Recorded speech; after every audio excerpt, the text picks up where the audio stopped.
کہ اللہ تعالیٰ کی بارگاہ میں حضرت موسیٰ علیہ السلام نے عرض کیا تھا مالک تیرے بندے اگر تجھے ڈھونڈنا چاہیں تو کہاں ملے گا؟ تو اللہ کریم نے فرمایا جن لوگوں کے دل لوگ توڑ نہیں دیتے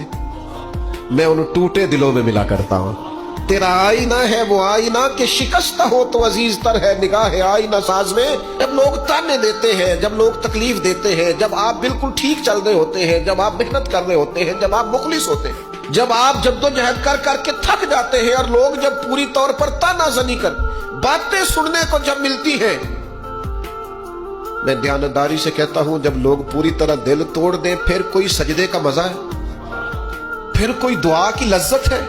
پھر کوئی چسکا ہے اس کی بارگاہ میں حاضری کا، پھر کوئی تڑپ پیدا ہوتی ہے اس کیفیت میں۔ وہ جب لوگ آپ کو پوری طرح تکلیف دیں اور سارے اسباب ظاہری ختم ہو جائیں، وہ جو لذت ہے نا اللہ کی بارگاہ میں جڑنے کی، وہ تعریف والوں کو کئی دفعہ نصیب ہے۔ ٹوٹے دلوں میں تو رب ملتا ہے، نہ بچا بچا کے تو رکھ اسے، تیرا آئینہ ہے وہ، یہ شکستہ ہو تو عزیز تر ہے۔